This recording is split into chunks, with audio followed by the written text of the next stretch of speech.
Two Houston influencers were killed in a high-speed accident. Police are investigating a crash that left two people dead. It happened before 10 last night on Hillcroft and Fondren Road. Officers found a car that hit a pole near the Fondren off-ramp. Two men were found inside. One died at the scene, the other died at the hospital. The victims were later identified on social media as fitness instructors Baxter Hosley and Thievin.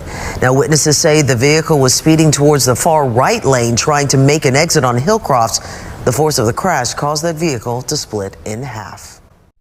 Sometimes the need for speed just isn't worth it. Unapologetically Mika, out.